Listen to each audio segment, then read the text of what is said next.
مزید ویڈیوز کے لیے ہمارے چینل ہاؤس آف اسلام کو سبسکرائب کرنا نہ بھولیے۔ شکریہ۔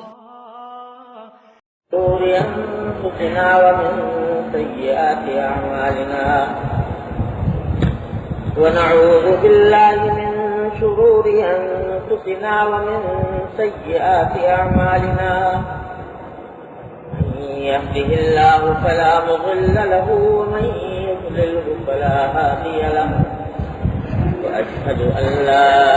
إله إلا الله وحده لا شريك له وأشهد أن سيدنا وسندنا ونبينا ومولانا محمدا عبده ورسوله صلى الله تعالى عليه وعلى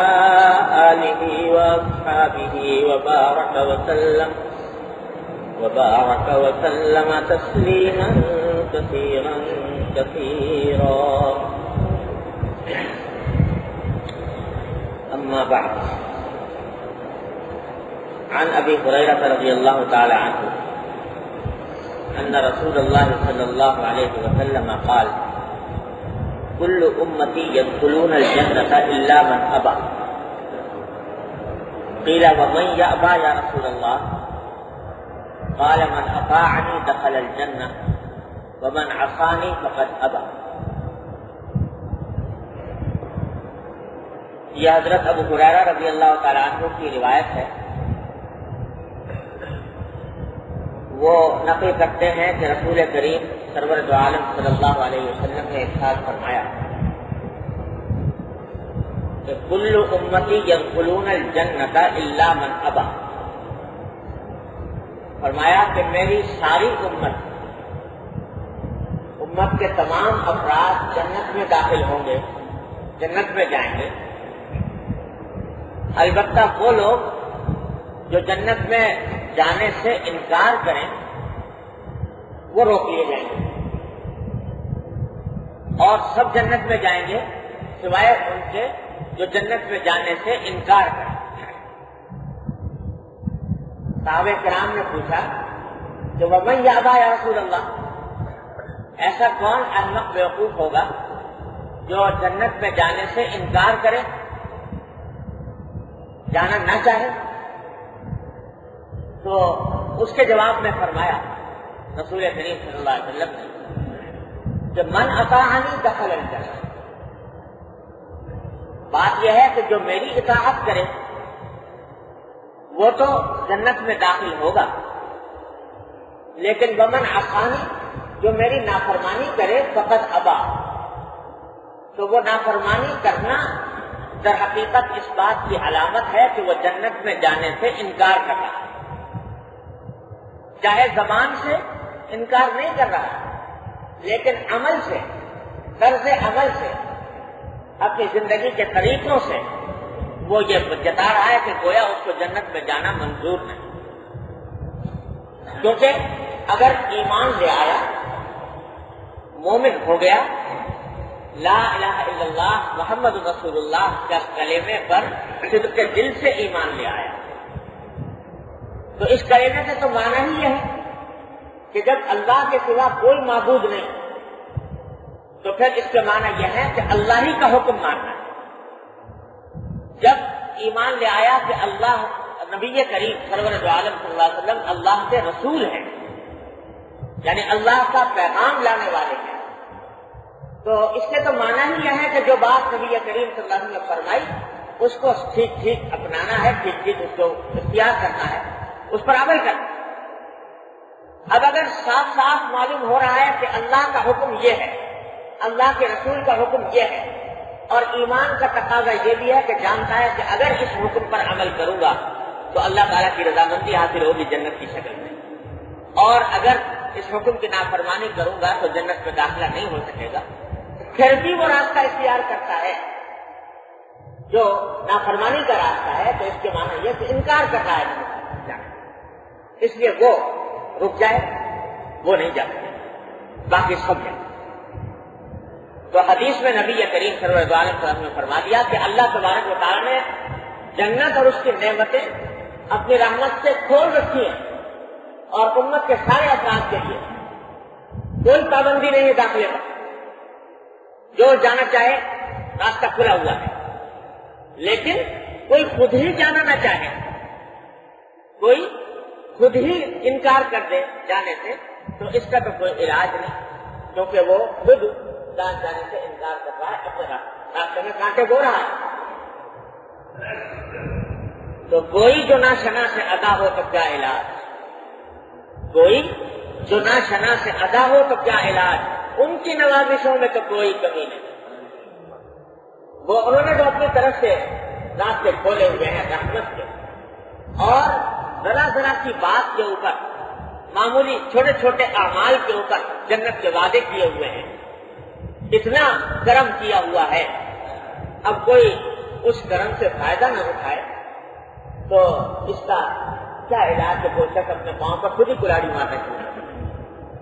اسی حدیث کا ایک اور تتمہ اگلی حدیث ہے، وہ بھی اسی کے ساتھ پڑھ لیں تو بات پوری طرح واضح ہوگی۔ اگلی حدیث میں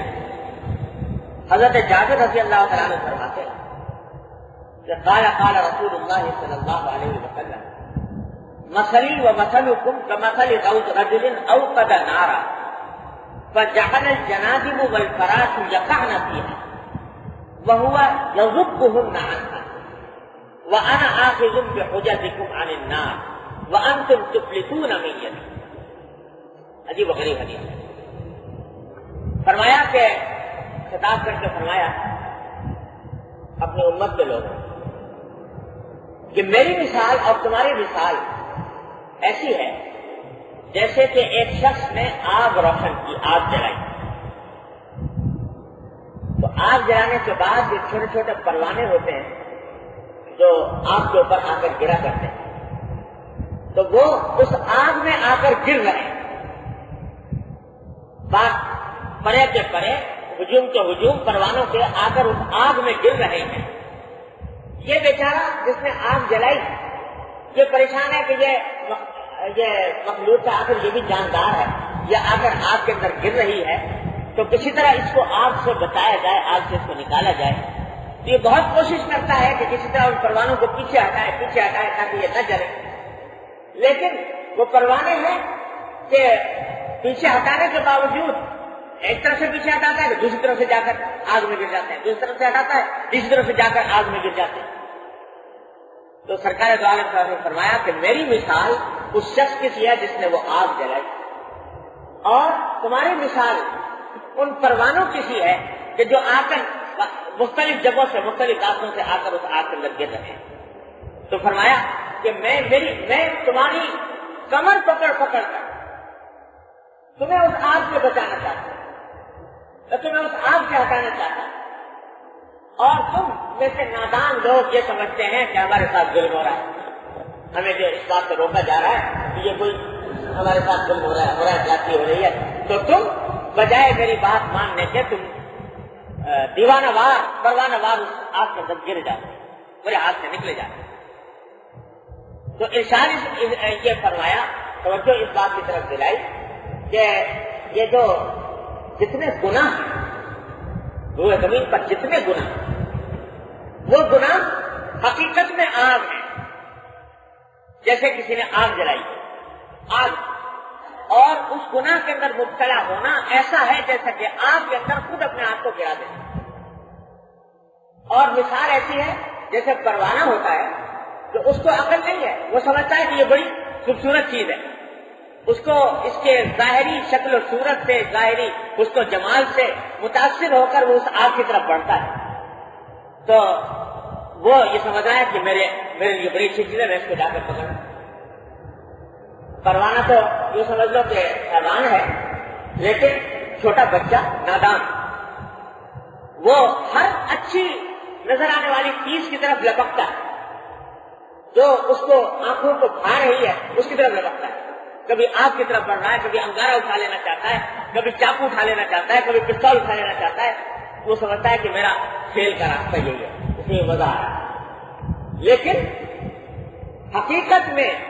جو باپ ہے وہ جانتا ہے کہ یہ اگر اس چیز کو اٹھائے گا تو یہ اس کے ہاتھ میں مہلک ہو، وہ نہیں جانتا، وہ اس کو ہٹانا چاہ رہا ہے، پیچھے ہٹانا چاہتا ہے، وہ سمجھتا ہے میرے اوپر ظلم ہو رہا ہے، میں جس چیز میں مجھے مزہ آ رہا ہے، جس چیز میں لذت محسوس ہو رہی ہے، جو چیز مجھے اچھی لگ رہی ہے، میری آنکھوں سے میں اس کو اچھا سمجھ رہا ہوں، تو اس سے مجھے ہٹایا جا رہا ہے، میرے ساتھ جاتی ہو رہی ہے۔ لیکن حقیقت میں اس کا خیر خواہ وہی ہے جو اس کو اس آگ سے بچائے۔ تو نبی کریم سرور دو عالم صلی اللہ علیہ وسلم فرماتے ہیں کہ میں تو تمہاری کمر پکڑ پکڑ کر تمہیں آگ سے نکالنا چاہتا ہوں، لیکن تم ہو کے گرے جا رہے ہیں، یہ سمجھ کر اس کی گناہ کی ظاہری زیب و زینت کو دیکھ کر، اس کے ظاہری حسن و جمال کو دیکھ کر، اس کے ظاہری لذتوں کو دیکھ کر تم اس میں مبتلا ہو رہے ہیں۔ اور یہ لذتیں بھی کیا ہیں؟ گناہ کی جو لذت ہے، بے شک ہے تو لذت، خوبصورت لگتا ہے، یہی ساری آزمائش ہے دنیا کو کہ گناہ دیکھنے میں اچھا لگتا ہے، دل اس کی طرف کھنچتا ہے، اس میں لذت محسوس ہوتی ہے، مزہ آتا ہے، لیکن اس لذت کی مثال ایسی ہے، ایسی لذت ہے کہ جیسے حکیم علماء مولانا تھانوی رحمۃ اللہ علیہ فرماتے ہیں کہ اس لذت کی مثال ایسی ہے جیسے ایک خارش کا مریض جس میں خارش ہو گئی تو اس کو کھجانے میں بڑا مزہ، جتنا کھجائے گا اس جگہ کو اتنا ہی اس کو لذت محسوس ہوگی، اس کو روکو کھجانے سے تو بس اوقات محسوس کرتا ہے کہ کھجائے بغیر میں رہ نہیں، کھجلی لگی، لیکن وہ کھجلی ایسی ہے کہ اگر جتنا کھجاؤ گے اتنا ہی اس خارش کے اندر اضافہ ہوگا۔ بظاہر تو مزہ آ رہا ہے، خارش کو کھجانے میں بظاہر تو لطف آ رہا ہے اور اس وقتی طور پر لذت محسوس ہو رہی ہے، لیکن جب ذرا کھجا کر فارغ ہو تو اس کے بعد اس جگہ کے اندر جو سوزش ہوگی، جو جلن ہوگی، جو تکلیف ہوگی، وہ اس لذت کے مقابلے میں جو لذت کے مقابلے میں کہیں جانا جو تکلیف ہوگی۔ تو اسی طرح یہ گناہ کی لذت وہ وقتی لذت ہے، عارضی لذت ہے، ظاہری لذت ہے، حقیقی لذت ہے۔ اور ایک وہ شخص ہے جس کو اللہ تعالیٰ نے خارش کی بیماری سے محفوظ رکھا، خارش ہے ہی نہیں اس کو، تو اس کو وہ لذت تو نصیب نہیں ہے جو کھجانے والے کو کھجانے میں آ رہی ہے، خارش والے کو کھجانے میں آ رہی ہے، وہ مزہ نہیں ہے، لیکن وہ دائمی مزہ ہے، دائمی لذت ہے، سکون ہے، اطمینان ہے، صحت ہے، عافیت۔ تو اسی طرح یہ گناہوں کی لذت وقتی، ناپائیدار، دھوکے والی لذت ہے، اور اللہ تبارک و تعالیٰ اپنے ذکر اور فکر کی لذت عطا فرمائے، اپنی یاد کی لذت عطا فرمائے، اس میں اللہ تعالیٰ منہمک فرما دے تو وہ ایسی دائمی اور پائیدار لذت ہے کہ اس کے آگے گناہ کی لذت کوئی حقیقت نہیں رکھتی، ایک در ایک۔ حضرت سفیان ثوری رحمۃ اللہ علیہ فرماتے ہیں، بڑے درجے کے محدثین میں سے ہیں، اولیاء کرام میں سے، وہ فرماتے ہیں کہ مجھے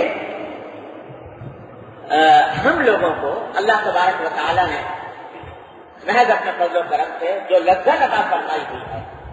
علم کی لذت، عبادت کی لذت، اللہ کی یاد، اللہ کے ذکر کی لذت، وہ جو عطا فرمائی ہوئی ہے، اگر اس لذت کا پتہ ان بڑے بڑے بادشاہوں اور سرمایہ داروں کو پڑ جائے تو ہمارے خلاف تلواریں سوٹ کر آ جائیں کہ ہمیں یہ لذت ہمیں ملتی، اس لیے کہ کیونکہ ان کو پتہ نہیں ہے کہ ہم کس لذت کے عالم میں ہیں، کس قید کے عالم میں ہیں، جس کی ہوا بھی ان کو نہیں لگی، اس واسطے وہ لوگ سمجھتے ہیں کہ انہیں گناہوں میں مزہ ہے، لیکن حقیقی لذت اللہ تبارک و تعالیٰ نے ہم کو عطا کر، تو ہم لوگ اللہ تعالیٰ اپنی رحمت سے ہماری فہم درست فرمائے، ہم لوگ گناہوں کی لذت پر فریفتہ ہو کر اور دنیا کی ظاہری چمک دمک پر فریفتہ ہو کر اسی کی طرف دوڑے بھاگے جا رہے ہیں۔ نبی کریم سرور دو عالم صلی اللہ علیہ وسلم فرماتے ہیں کہ میں تم کو اس آگ سے کولیاں بھر بھر کر کمر سے پکڑ پکڑ کر تمہیں نکالنا چاہتا ہوں اور تم ہو کے انکار کرنا۔ تو فرمایا کہ اور ساری امت جنت میں داخل ہوگی لیکن سوائے اس کے جو انکار کرے، اور انکار کرنے والا وہ ہے جو میری نافرمانی کرتا ہے، میرے حکم کی اطاعت نہیں کرتا، تو وہ گویا اپنے زبان حال سے انکار کرتا ہے، جنت میں داخل ہوتا ہے۔ اللہ تعالیٰ ہر مسلمان کو اس انکار سے محفوظ کرے۔ لا الہ الا اللہ۔ اگلی حدیث میں ارشاد فرمایا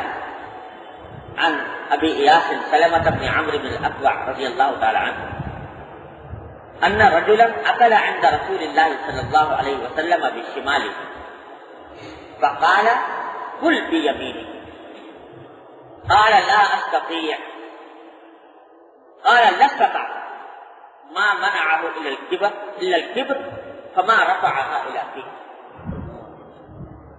یہ بھی ایک عجیب واقعہ ہے نبی کریم صلی اللہ علیہ وسلم کے عہد مبارک کا اور بڑا عظیم الشان سبق آموز واقعہ. حضرت سلمہ بن اکوع رضی اللہ تعالیٰ عنہ روایت کرتے ہیں کہ ایک شخص حضور اکرم صلی اللہ علیہ وسلم کی مجلس میں حضور اکرم صلی اللہ علیہ وسلم کے سامنے بیٹھا ہوا تھا, کھانا کھا رہا تھا بائیں ہاتھ سے کھا رہا. اہل عرب کے یہاں بائیں ہاتھ سے کھانا ایک معروف مشہور تھا, لوگ بکثرت بائیں ہاتھ سے کھانے لگتے تھے. تو نبی کریم صلی اللہ علیہ وسلم نے اس کو دیکھا کہ بائیں ہاتھ سے کھا رہا ہے تو آپ نے اس کو تقدیم فرمائی اور فرمایا کہ تم دائیں ہاتھ سے کھاؤ.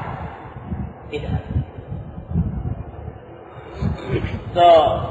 یہ اس لیے فرمایا کہ اللہ تبارک و تعالیٰ کی طرف سے جو آداب سکھائے گئے ہمیں آپ کو زندگی گزارنے کے, ان میں دائیں طرف کو ترجیح حاصل ہے بائیں طرف ہر کام. نبی کریم صلی اللہ علیہ وسلم ہر معاملے میں دائیں جانب کو ترجیح دے دیتے ہیں بائیں جانب کے اوپر. اللہ تعالیٰ کی طرف سے حکم ہی ہے.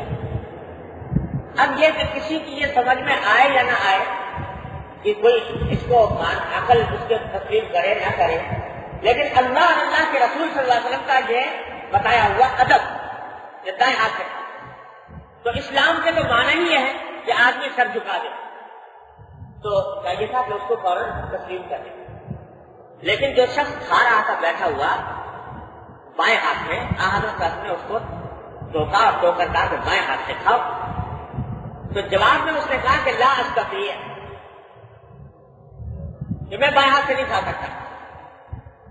یہ کہا میں بائیں ہاتھ سے نہیں کھا سکتا, اور در حقیقت اور کوئی وجہ نہیں تھی, صرف دل میں تکبر تھا کہ مجھے ٹوکا گیا ہے, میں تو ایسی بات کے اوپر مجھے ٹوکا جا رہا ہے, میری گویا توہین ہو رہی ہے. تو اس تکبر کی وجہ سے اس نے جواب میں فوراً یہ کہا کہ میں نہیں کر سکتا, میں نہیں کر سکتا. تو حضرت صلی اللہ علیہ وسلم نے جواب میں فرمایا کہ لستطعت, اللہ فرمایا تم کہہ رہے ہو کہ میں کھا نہیں سکتا بھائی ہاتھ سے, اچھا اب آئندہ کبھی کھا ہی نہیں سکو, ابھی دائیں ہاتھ سے پھر کبھی کھا ہی نہیں سکو.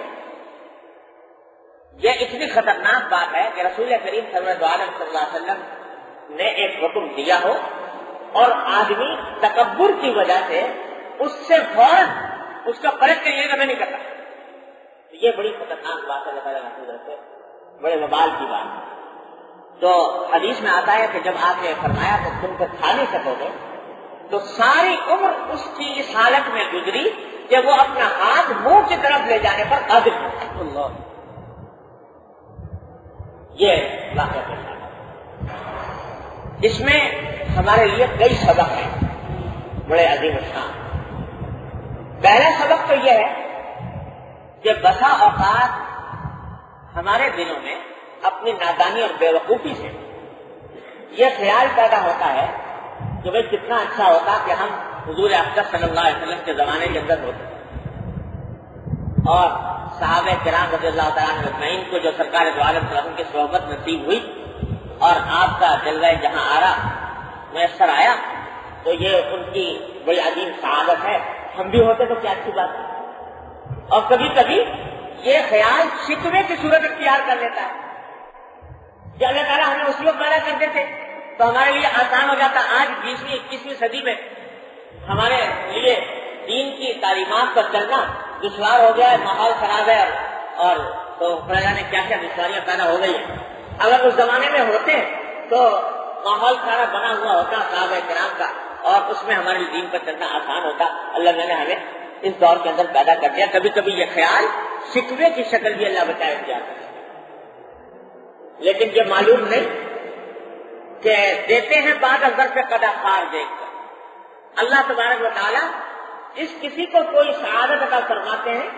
اس کے ظرف کے مطابق عطا فرماتے ہیں۔ یہ صحابہ کرام رضی اللہ تعالیٰ عنہ کا ظرف تھا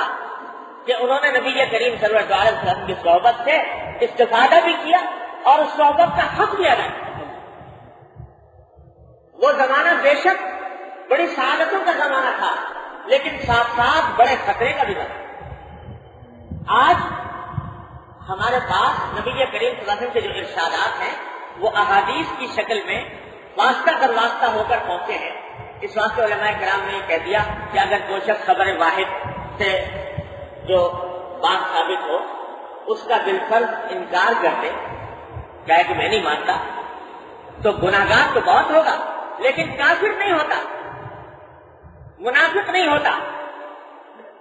اور اس وقت میں جب کوئی کلمہ نبی کریم صلی اللہ علیہ وسلم کی زبان مبارک سے براہ راست سنا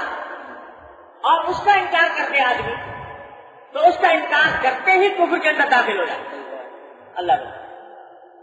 اور ایسی ایسی آزمائشیں پیش آئی حضرات صحابہ کرام رضی اللہ تعالیٰ عنہ کہ جس کا کوئی حد حساب نہیں۔ انہیں کا ضرب تھا کہ اس کو جھیل بھی گئے۔ خدا جانے ہما شما وہاں پر ہوتے، ان کی جگہ اللہ بچائے، تو خدا جانے کس شمار شکار میں ہوتے۔ اس میں جہاں اس ماحول میں جہاں صدیق اکبر اور فاروق اعظم اور عثمان غنی اور علی مرتضیٰ پیدا ہوئے، اسی ماحول میں ابو جہل اور ابو لہب بھی پیدا ہوئے، عبداللہ بن ابی بھی پیدا ہوئے، منافقین بھی پیدا۔ تو اس واسطے اللہ تعالیٰ کا جو جس شخص کے حق میں جو چیز مقدر فرمائی ہے اس کے حق میں وہی بہتر ہے۔ یہ تمنا کرنا کہ ہم اس وقت ہوتے تو یہ کر لیتے، تو یہ تمنا یہ نادانی کی تمنا ہے، یہ اللہ تعالیٰ کی حکمت پر معذلہ اعتراض ہے۔ اللہ تبارک و تعالیٰ جتنا جس شخص کو دیتے ہیں اس کے ذنب کے مطابق۔ اب دیکھ لیجیے یہاں کہ بات بظاہر چھوٹی سی ہے کہ دائیں ہاتھ کے بجائے بائیں ہاتھ کے بجائے دائیں ہاتھ سے کھانے کا حکم دیا گیا، اور اس نے کہا کہ میں نہیں کھا سکتا، تو فوراً کے فوراً وبال نازل ہوا، عذاب نازل ہوا۔ اور یہ بھی سمجھ لیجیے کہ ویسے تو بعض جگہوں میں یہ خیال بھی پیدا ہو سکتا ہے کہ نبی کریم سرور عالم صلی اللہ علیہ وسلم کی رحمت للعالمین کی شان یہ تھی کہ کسی سے انتقام نہیں لیا، اپنی ذات کے لیے تو کبھی نہیں لیا، اور حتی الامکان لوگوں کے لیے دعا ہی فرمائی، بد دعا نہیں فرمائی۔ بد دعائیں بہت کم منقول ہے نبی کریم ہیں، منقول ہیں بات کیا ہے، لیکن بہت کم دعا فرماتے تھے، خیر خواہی فرماتے تھے۔ تو بعض اوقات یہ خیال ہوتا ہے کہ اس شخص سے غلطی سرزد ہو گئی وقتی طور پر کہ اس نے یہ بات کہہ دی، تو فوراً آپ نے یہ دعا اس کو دی کہ نہ ستاتا آئندہ تمہیں کبھی بھی توفیق نہ ہو ہاتھ اٹھانے کی منہ تک۔ تو یہ بات سرکار دو عالم کی رحمت العالمین کے ساتھ کچھ مناسبت رکھتی ہے یا نہیں، یہ صبح پیدا ہوتا ہے۔ تو علماء کرام نے فرمایا کہ بات دراصل یہ ہے کہ سرکار دو عالم صلی اللہ علیہ وسلم کے حکم کا اس طرح مقابلہ کرنا، جھوٹ بول کر، یعنی یہ جو کہا اس نے کہ میں نہیں اٹھا سکتا، میں نہیں کھا سکتا دائیں ہاتھ سے، یہ تو جھوٹ بولا، اس لیے کہ کھا سکتا تھا لیکن میں تکبر کی وجہ سے نہیں کھا سکتا۔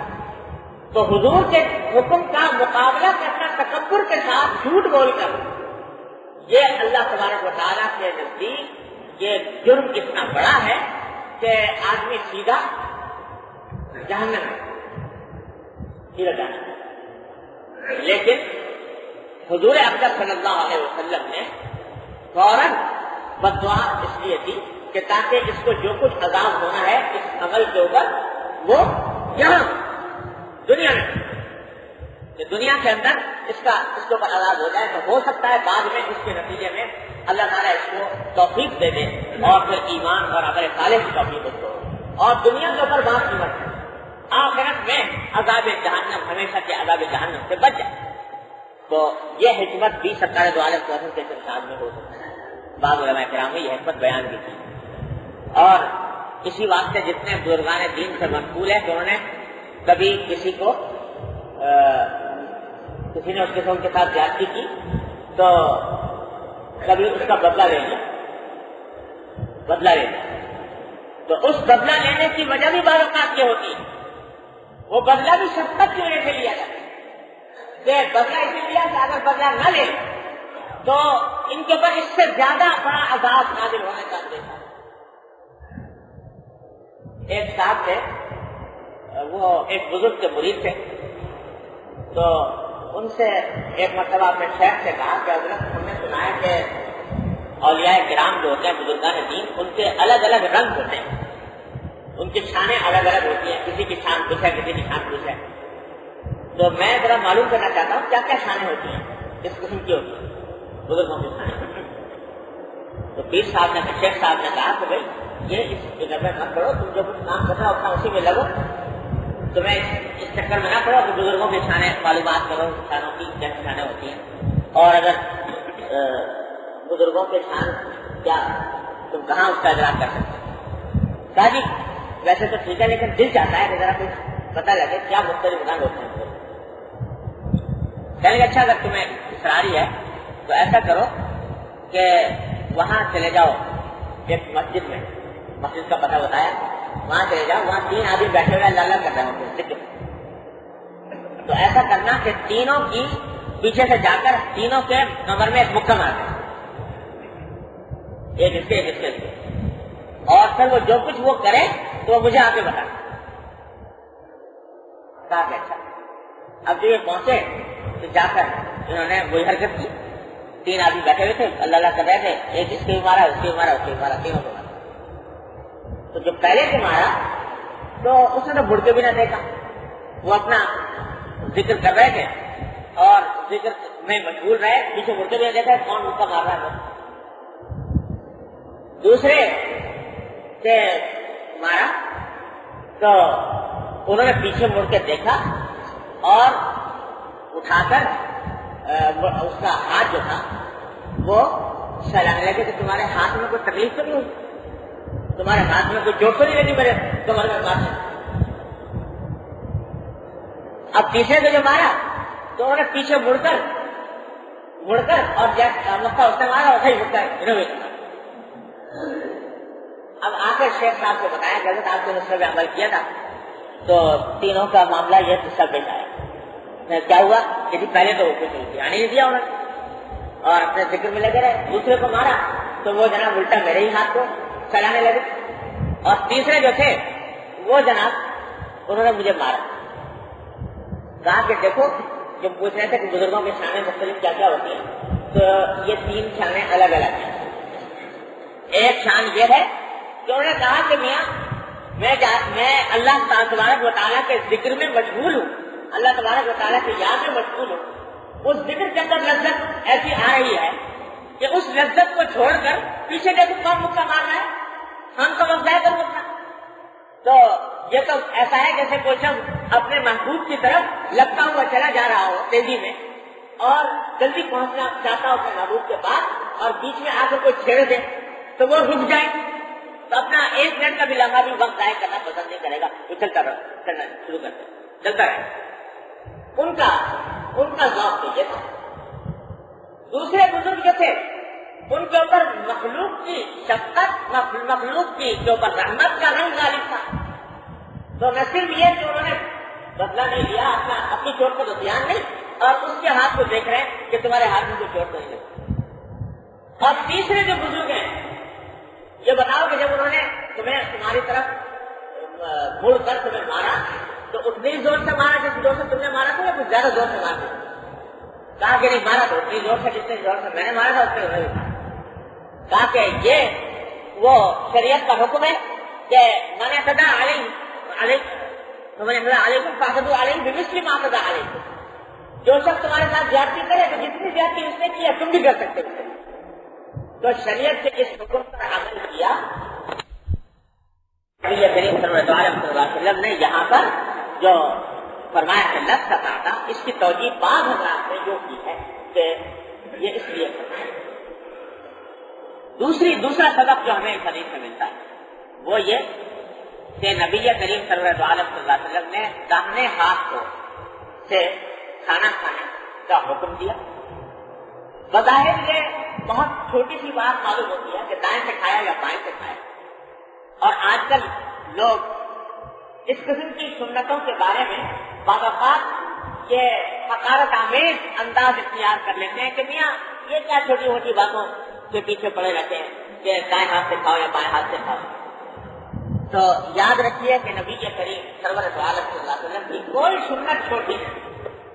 بظاہر دیکھنے میں وہ کتنی ہی معمولی معلوم ہو لیکن وہ چھوٹی نہیں۔ سرکار دو عالم صلی اللہ علیہ وسلم کا جو حکم ہے یا آپ کا جو عمل ہے، آپ کی جو سنت ہے، وہ اس دنیا کے لیے نمونہ بنا، یہ معمولی بات نہیں۔ حضور احمد صلی اللہ علیہ وسلم نے ہر کام کا آغاز داہنی جانب سے کرنے کا حکم دیا۔ اچھے کام کھاؤ داہنے ہاتھ سے، پانی پیو داہنے ہاتھ سے، اگر کوئی چیز تقسیم کرنی ہے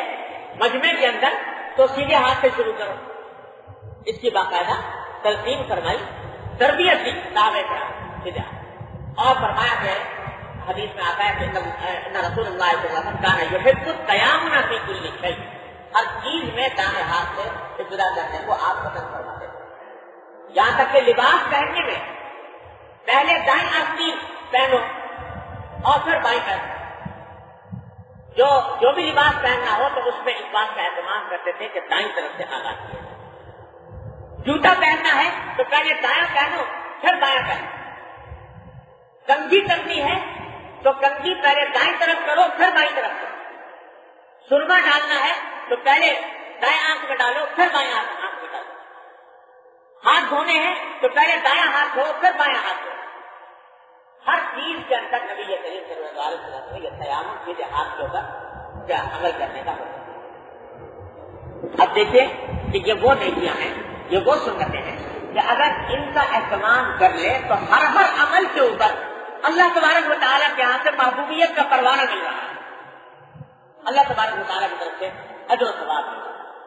تو محض بے دیانی سے غفلت کی وجہ سے ان ثواب سے ان مواقع کو چھوڑنا، یہ اس سے زیادہ بے قدری کی بات کیا ہو۔ سیدھے ہاتھ سے ہر کام سیدھے ہاتھ سے کرنے کا اہتمام، یہاں تک کہ بزرگوں نے فرمایا کہ ادب یہ بتایا گیا ہے کہ جب مسجد سے باہر نکلے انسان تو بائیں پاؤں باہر نکالے، داخل ہو تو دائیں ہاتھ دائیں پاؤں سے داخل ہو، نکلے تو بائیں پاؤں سے نکلے۔ ایک طرف تو یہ سنت ہے، دوسری طرف سنت یہ ہے کہ جوتا پہننے میں پہلا دایاں جوتا پہنے پھر بایاں پہنے۔ توحید-سنت.com تو بزرگوں نے کہا کہ دونوں سنتوں پر ایک ساتھ عمل کرنا چاہیے کہ جب آدمی مسجد سے باہر بائیں پاؤں نکالے تو پہلے جوتے پر ویسے رکھے اور پھر دایاں پاؤں لے کر اور دایاں جوتا پہلے پہنے پھر دایاں جوتا بعد میں، تاکہ دونوں سنتوں پر ایک ساتھ عمل کرے۔ تو حضرات صحابہ کرام رضی اللہ تعالیٰ عنہ اجمعین، ان کا حال تو یہ تھا کہ سنت ان کا چھوٹی بڑی کا سوال نہیں تھا، کون سی چھوٹی کون سی بڑی، ہر سنت نبی کریم صلی اللہ علیہ وسلم کی وہ بڑی عظیم سنت، اس واسطے اس کا اہتمام کرتے تھے۔ اور اس کا نتیجہ یہ ہے کہ ذرا سے اہتمام سے نیکیوں کا ایک بہت بڑا ذخیرہ انسان کے نام اعمال میں اکٹھا ہوتا چلا جاتا ہے۔ تو اس کا اہتمام خود سے شروع سے کرانے کی ضرورت ہے۔ ایک مرتبہ میں سفر کر رہا تھا، آج سے 20 سال پہلے کی بات، بلکہ مثلا 30-35 سال پہلے کی بات ہے، ایک جہاز میں سفر کر رہا تھا تو وہاں کھانا آیا تو ایک صاحب سے وہ ڈانٹا، انہوں نے آج کل کی جو نئی تہذیب ہے اس کا ہمارے حضرت قاری محمد طیب صاحب فرمایا کرتے تھے کہ آج کی نئی تہذیب جو ہے اس میں ہر چیز پہلی تہذیب کے مقابلے میں الٹی ہے، یہاں تک کہ مذاق سے فرمایا کہ یہاں تک کہ اتنا الٹا ہو گیا ہر کام کہ پہلے چراغ تلے اندھیرا ہوتا تھا، اب بجلی اوپر اندھیرا ہوتا ہے، پہلے چراغ کے نیچے اندھیرا نظر آیا کرتا تھا، اب اگر وہ بلب جل رہا ہو تو نیچے نہیں ہوتا اندھیرا، اوپر ہوتا ہے، تو ہر چیز الٹی ہو گئی۔ تو اس مغربی تہذیب نے ہماری ساری قدروں کو باقاعدہ اہتمام کر کے بدلا۔ تو آج کل کی اس تہذیب میں جو ہوتا ہے کہ کانٹا یا چھری پکڑی جائے دائیں ہاتھ میں اور کھایا جائے بائیں ہاتھ میں، یہ تہذیب کا یہ بھی حصہ. تو ایک صاحب تھے میرے برابر میں بیٹھے ہوئے تھے, ان سے بے تکلفی ہو گئی تھی, باتیں کرتے ہوئے جا رہے تھے. تو کھانا آیا تو انہوں نے حسب معمول موجودہ تہذیب کے مطابق اور بائیں ہاتھ سے چمچہ لیا اور دائیں ہاتھ سے چھری لے کر کھانا شروع کر دیا.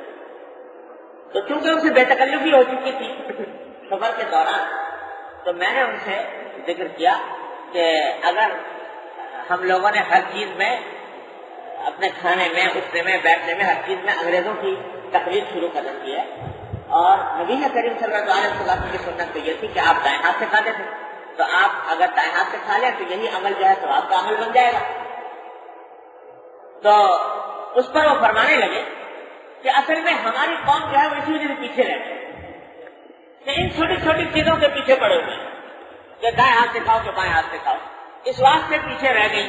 اور ترقی کا راستہ ہم نے چھوڑ دیا ان چھوٹے چھوٹے معاملات کے اندر. یہ مولوی ملاؤں نے ان کو پھنسا دیا, اور جو عظیم الشان کام تھے وہ جہاں. تو میں نے کیا کہا, آپ تو ماشاءاللہ یہ ترقی یافتہ طریقے سے مدت سے کھا رہے ہیں, تو اس مدت سے اس ترقی یافتہ طریقے پر کھانے کے نتیجے میں کتنی ترقی حاصل ہوئی اور کتنے آگے بڑھے, کتنے لوگوں کے اوپر آپ کی فوقیت ثابت ہوئی. تو اب جواب تھا وہ, تو بات یہ کہ دماغ اور دل کے اوپر سکہ بیٹھ گیا کہ جو وہ کر رہا ہے وہ تو ہے قابل تقلید, اور نبی کریم سرور دو عالم صلی اللہ علیہ وسلم کی سنائی سنت وہ گویا معاذ اللہ چھوٹی سی چیز ہے اور وہ ترقی کے راستے میں رکاوٹ. ارے بھائی اگر دائیں ہاتھ سے کھا لو گے تو کون سا تمہاری ترقی کے اندر کیا رکاوٹ پڑ جائے, لیکن دماغ اور دل کے اوپر مسلط ہے غلامی. اس غلامی نے سرکار دو عالم صلی اللہ علیہ وسلم کی غلامی چھوڑ کر غیروں کی غلامی اختیار کی ہے, اور نتیجہ اس کا یہ ہے کہ غلامی میں جی رہے ہیں, غلامی میں مر رہے ہیں. صبح سے لے کر شام تک سارے کام غلامی کی حالت میں ہیں. اس غلامی سے نکلنا چاہتے ہیں, نکلنا نہیں چاہتے, کوئی راستہ نکلنے کا نہیں. اور سچی بات تو یہ ہے کہ اس وقت تک اس غلامی سے نہیں نکلیں گے جب تک کہ ایک مرتبہ صحیح معنی میں غلامی قبول نہ کر لے نبی کریم صلی اللہ علیہ وسلم, اور یہ دماغ میں اچھی طرح بٹھا نہ لے کہ جب تک سرکار کے قدموں پر پاؤں نہیں رکھیں گے اس وقت تک اس دنیا کے اندر بھی عزت حاصل نہیں ہوتی, سربلندی حاصل نہیں. تو خیر میں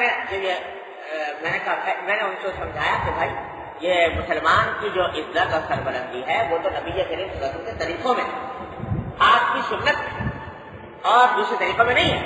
ورنہ سربلند نہیں ہو سکتا. تو اب دلیل سنیے. انہوں نے دلیل یہ تھی کہ صاحب یہ پانا سے نہیں کہ ترقی جو ہے وہ سنت پر چلنے میں ہے. یہ جو سارے مغربی قومیں ہیں یہ دیکھو کسی ترقی کر رہے ہیں, حالانکہ الٹے ہاتھ سے کھاتی ہیں اور سنت کے خلاف سارے کام کرتی ہیں, اور سارے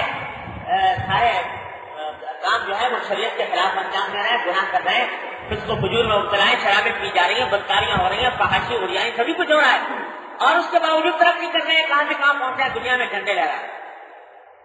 تو آپ یہ کہتے ہیں کہ سنت کے ذریعے ترقی ہوتی ہے, ہمیں تو الٹا ہو رہا. تو میں نے ان کو قصہ سنا دی. میں نے کہا یہ آپ کو قیاس فرما رہے ہیں کہ وہ جو ترقی کر رہے ہیں سنت کے باوجود کو چھوڑنے کے باوجود اور گناہوں کو چھوڑنے کے باوجود, زیادہ ہم بھی اسی طرح ترقی کر سکتے ہیں. تو اس سے مجھے قصہ یاد آ گیا کہ ایک شخص تھا, وہ کھجور کے درخت پہ چڑھ گیا, چڑھ تو گیا کسی طرح, اب اترا جاتا نہیں. گاؤں والوں کا آواز دی, پکارا کہ بھائی کوئی مجھے بچاؤ, مجھے درخت پہ سے اتارو. تو لوگوں نے آپس میں مشورہ کیا, وہ سمجھ آیا کیا طریقہ اختیار کریں. تو گاؤں کا جو بوجھ بجکر ہوا کرتا تھا اس زمانے میں, جو سارے گاؤں کا سب سے بڑا جینیس, تو اس کے پاس پہنچے اور جا کر کہا کہ بھائی یہ مسئلہ پیش آ گیا, وہ آدمی چڑھ گیا, اس کو اتارنا ہے, کس طرح اتارنا. تو اس نے کہا نہیں یہ تو کوئی مشکل کام نہیں, ایسا کرو کہ رسی لاؤ, رسا لاؤ. لے آئے رسا, تو رسا اس کے اوپر پھینکا اور کہا کہ اس کو اپنے کمر سے باندھ دو. اس نے باندھ دیا. اب لوگوں سے کہا کہ بھائی تم تو بڑے طاقتور لوگوں, اس کو ذرا زور سے کھینچو. تو اب وہ جب کھینچا تو وہ نیچے اور آ کر ختم. تو لوگوں نے کہا یہ آپ نے ترکیب بتائی, وہ تو مر گیا. وہ تو آپ کو پتہ نہیں سنا جانے کیسے مر گیا, اس کی قضائی آئی تھی کہ مر گیا, ورنہ پتہ نہیں کتنے لوگوں کو کنویں سے میں نے اس طرح نکالا. کنویں میں لوگ پھنس گئے تھے تو ان کو نکالنے کا یہ طریقہ اختیار کیا تھا، تو خدا نے اس کی قضا آ گئی، اس بات سے مر گیا۔ تو اس اللہ کے بندے نے کھجور پہ چڑھے ہوئے آدمی کو قیاس کیا کنویں میں ڈوبے ہوئے آدمی کو۔ تو یہی قیاس یہاں پر کیا جا رہا ہے کہ کیونکہ غیر مسلم قومیں وہ فسق و فجور کے ذریعے، معصیتوں اور نافرمانیوں کے ذریعے وہ ترقی کر رہی ہیں، تو ہم بھی ترقی کر جائیں گے۔ یاد رکھو جس مقام کا نام مسلمان ہے، جو لا الہ الا اللہ محمد رسول اللہ کے کلمے پر ایمان لائی ہے، وہ ترقی کبھی نہیں کر سکتی۔ پوری سر سے لے کر پاؤں تک ان کے طریقوں میں ڈوب جائے، سارے طریقے اختیار کر لیں اور اپنے آپ کو مسلمان کرنے کے باوجود وہ طور طریقے اپنا لے، ساری زندگی کبھی ترقی نہیں کر سکتی۔ یہ دعوے کے ساتھ لکھ لیجیے گا۔ ہاں ایک مرتبہ معاذ اللہ اس اسلام کے چولے کو اپنے جسم سے اتار کیا تو کیا مسلمان نہیں ہے، پھر وہ راستے اختیار کرو، اللہ تعالیٰ تمہیں دنیا کے اندر بھی ترقی دے۔ لیکن یاد رکھو کہ جب تک تم نے دعویٰ کیا ہے لا الہ الا اللہ کا، محمد رسول اللہ صلی اللہ علیہ وسلم کا جب کلمہ پڑھا ہے، تو تمہارے لیے وہ قانون نہیں ہے جو کافروں کے لیے قانون۔ تمہارے لیے راستہ اگر کوئی ہے دنیا میں بھی ترقی کا تو وہ سرکار دو عالم صلی اللہ علیہ وسلم کی اتباع میں ہے، اس کے سوا کوئی راستہ نہیں۔ تو یہ غلط فہمیاں باقاعدہ پھیلائی جا رہی ہیں کہ صاحب ان چیزوں میں کیا رکھا ہے۔ اسی چیز نے ہمیں رفتہ رفتہ نبی کریم صلی اللہ علیہ وسلم کی سنتوں سے دور کیا۔ ہاں یہ ضرور ہے بے شک، یہ بات جیسے میں نے پچھلی مرتبہ بھی کہی تھی کہ سنتیں صرف انہی چیزوں کا نام نہیں ہے کہ دائیں ہاتھ سے کھا لیں اور دائیں پاؤں دائیں طرف سے لباس پہن لیں اور بسم اللہ پڑھ کے کھا لیں، بلکہ سنتوں کا تعلق زندگی کے ہر شعبے سے، اس میں اخلاق بھی داخل ہے۔ نبی کریم صلی اللہ علیہ وسلم آپ لوگوں کے ساتھ کیسے معاملات فرماتے تھے، کس طرح اندر پیشانی کے ساتھ پیش آتے تھے، کس طرح لوگوں کی تکلیفوں پر صبر فرماتے تھے، یہ ساری کی ساری باتیں سنت کا حصہ ہیں۔ لیکن کوئی بھی سنت ایسی نہیں ہے معاذ اللہ جس کو چھوٹا قرار دے کر حقیر سمجھا جائے یا اس کی وجہ سے اسے پرہیز کیا۔ اللہ بچائے سنت کی تحقیر۔ اگر کسی سنت پر عمل کرنے کی کسی کو توفیق نہیں ہو رہی بند کرو، تو کم از کم یہ تو سمجھے کہ بھائی مجھے توفیق نہیں ہو رہی ہے، جو جس کو توفیق ہو رہی ہے اس کو بہتر سمجھے کہ بھائی اس کو توفیق ہے، اللہ تعالیٰ مجھے بھی جیسا بنا دے۔ لیکن اس سنت کا مذاق اڑانا، اس کی تحقیر کرنا، اس کو برا قرار دینا، اس پر آوازیں کسنا، اللہ بچائے اس میں اندیکھا کفر تک کرنا۔ اللہ تعالیٰ تو یہاں اس شخص نے بات تو چھوٹی سی تھی کہ دائیں ہاتھ کے بجائے بائیں ہاتھ سے کھا لے۔ آج اگر کوئی شخص بائیں ہاتھ سے کھا لے تو اس کو گناہ کبیرہ نہیں کہے، گناہ کبیرہ نہیں کہا جائے، خلاف سنت ہے، بے ادبی ہے، بد تہذیبی ہے، مکروہ ہے، لیکن گناہ کبیرہ جیسے بڑے بڑے گناہ ہوتے ہیں ان میں داخل نہیں ہے۔ لیکن اس دانے ہاتھ کے کھانے کو معمولی حقیر سمجھنا، اس کا مذاق اڑانا، یہ ایسی چیز ہے کہ اللہ بچائے کفر تک پہنچا ہے۔ تو جس سنت کے اوپر عمل کی توفیق نہیں ہو رہی، سمجھو کہ بھائی میں کمزور ہوں، میں نہیں کر پا رہا، لیکن کبھی اللہ بچائے کبھی کوئی کلمہ جو تحقیر کا ہو، تذلیل کا ہو، مذاق اڑانے کا ہو، یہ ایسا کلمہ کبھی زبان سے نہ نکالنا چاہیے کسی بھی ادنا سے ادنا، معمولی سے معمولی کہلانے والی سنتوں کے بارے میں۔ اللہ تعالیٰ ہر مسلمان کو اس سے محفوظ لا الہ الا اللہ۔ آگے ارشاد فرمایا کہ عن ابي موسى رضي الله تعالى عنه قال قال رسول الله صلى الله عليه وسلم ان مثل ما بعثني الله به من الهدى والعلم كمثل غيث اصاب ارضا فكانت منها طائفه طيبه قبلت الماء فانبتت الكلأ والحسن الكثير وكان منها اجادب امسكت الماء فنفع الله بها الناس فشربوا منها واتقوا وزرعوا واصاب طائفه منها اخرى انما هي قيعان لا تمسك ماء لا تنبت كلأ فذلك مثل من فقه في دين الله ونفعه ما بعثني الله به فعلم وعلم ومثل من لم يدفع بذلك رأسا ولم يقبل هدى الله الذي ارسلت به۔ یہ ایک اور حدیث نبی کریم صلی اللہ علیہ وسلم نے، اس میں آپ اپنے تعلیمات کی ایک مثال بیان کرتے ہیں۔ فرمایا کہ میری اور جن تعلیمات کو دے کر میں بھیجا گیا ہوں اللہ تبارک و تعالیٰ کی طرف،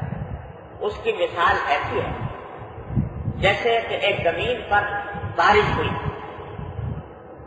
تو زمین 3 قسم کی تھی. کچھ زمین کا کچھ حصہ تو ایسا تھا کہ وہ زرخیز تھا، وہاں پر پانی پڑا تو اس پانی کو زمین نے جذب کر لیا، جذب کر کے اس میں سے پھول پودے اگائے، گھاس نکل آئی اور پیڑ پودے نکل آئے. دوسری ایک زمین ایسی تھی کہ جہاں جو اگانے والی نہیں تھی، لیکن اس میں وہ سخت زمین تھی، سخت زمین کے اندر پانی جمع ہو گیا. اس پانی کے جمع ہونے سے یہ ہوا کہ بہت سے لوگ آئے اور آ کر انہوں نے اس میں سے پانی پیا، انسانوں نے بھی، جانوروں نے بھی، لوگوں کو اس سے فائدہ ہوا. اور تیسری زمین ایسی کہ جس میں نہ تو یہ صلاحیت ہے کہ وہ اگے، وہ کسی ہریالی کو اگائے، اور نہ یہ صلاحیت ہے کہ پانی کو روک لے اور دوسروں کو اس سے فائدہ پہنچائے. نتیجہ یہ کہ پانی اس کے اوپر گر کر اور بے فائدہ چلا گیا. تو سرکار دو عالم نے فرمایا کہ اسی طرح میں جو تعلیمات لے کر آیا وہ اپنے سننے والوں کے لحاظ سے 3 قسم کہ بعض لوگ وہ ہیں کہ جو ان تعلیمات کو جذب کر لیں، جذب کر کے اپنے حق میں فائدہ مند ان کو کرتے ہیں، ان سے فائدہ اٹھاتے ہیں کہ وہ جذب کر لیا، اس کے نتیجے میں ان کے اندر بیل بوٹے اگے، پھل پھول اگے، یعنی اخلاق ان کے درست ہوئے، اعمال ان کے درست ہوئے، اچھے انسان بنے، لوگوں کے سامنے ایک بہترین نمونہ پیش کیا جس کو دیکھ کر لوگ خوش ہوتے ہیں. جیسے کہ اگر اچھی گھاس اگائے تو اس کو آنکھوں کو پھلی معلوم ہوتی ہے، دیکھنے والے کو بھی لطف آتا ہے. ایسے ہی ان لوگوں نے میری تعلیمات کو اپنا کر اپنی زندگی کو ایسا بنا لیا کہ دیکھنے والوں کو بھی وہ زندگی اچھی معلوم ہوتی ہے، اس کو دیکھ کر لوگ خوش ہوتے ہیں. اور ایک مخلوق وہ ہے کہ اس نے میری تعلیمات کو لیا، خود بھی اس سے فائدہ اٹھایا اور ساتھ میں دوسرے لوگوں کے لیے اس کو جمع کرے، اور صرف یہ اپنا ہی فائدہ نہ کیا بلکہ دوسروں کو بھی فائدہ کیا کہ دوسرے بھی آ رہے ہیں اور ان کو وہ تعلیمات پہنچا رہا ہے.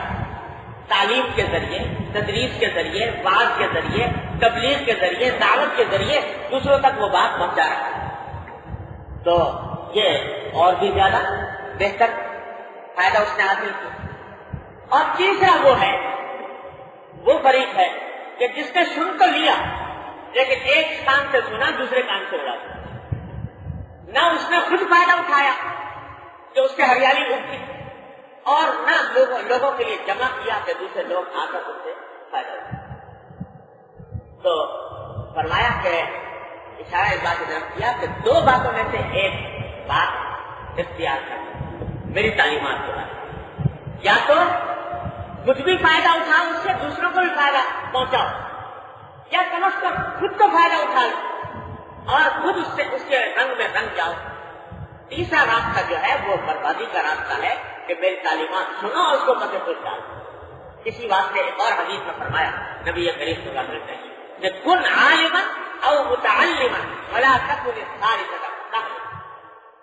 کہ یا تو تم عالم بنو، عالم سے مراد یہ کہ میرے دین کا علم رکھنے والے کہ جو خود بھی عمل کرے دوسروں کو بھی پہنچائے، یا متعلم بنو یعنی اس علم کو سیکھنے والے کہ دوسروں سے جا کر سیکھو. یہ 2 میں سے ایک بنو، اور کوئی تیسری شکل اختیار نہ کرو کہ نہ میری تعلیمات کے عالم ہو نہ متعلم ہو، کیونکہ اس صورت میں ہلاک ہو جاؤ گے برباد. تو اصل فریضہ ایک مسلمان کا نبی کریم صلی اللہ علیہ وسلم کی سنتوں اور تعلیمات کے بارے میں یہ ہے کہ خود بھی عمل کرے اور دوسروں تک بھی اس کو پہنچائے. اگر خود عمل کر لیا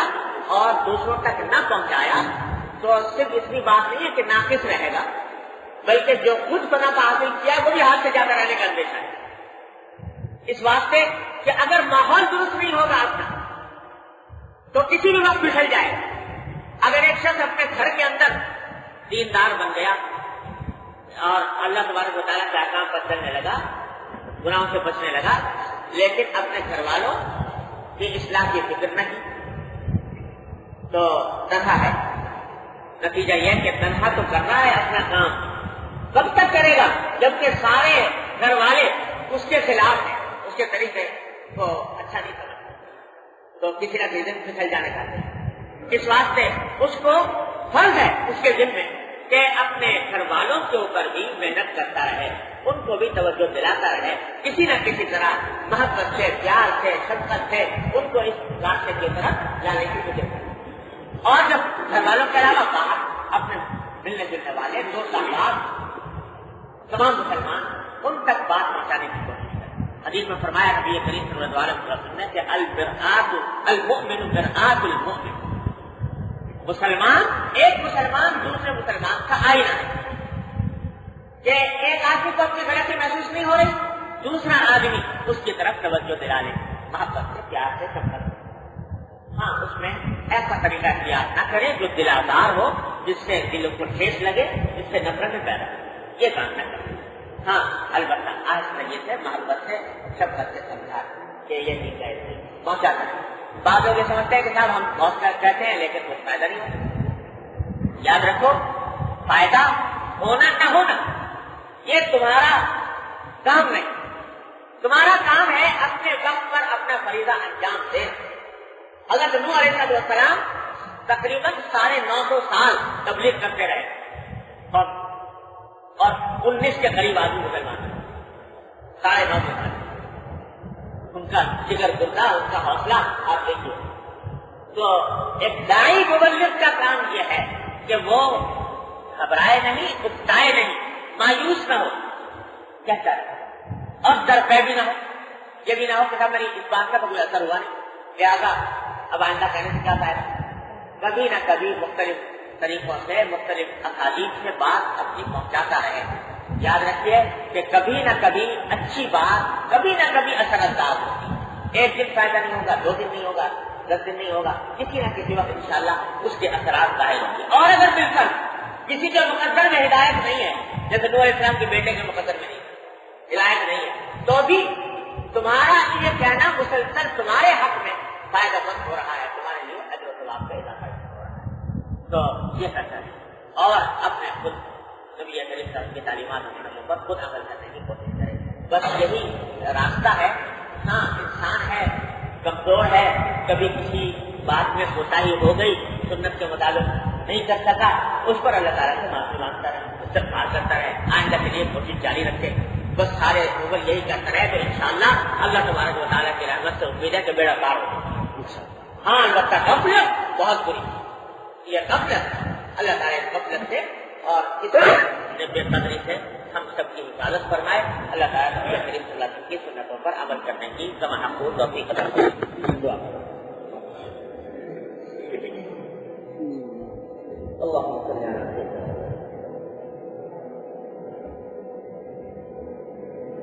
اللہ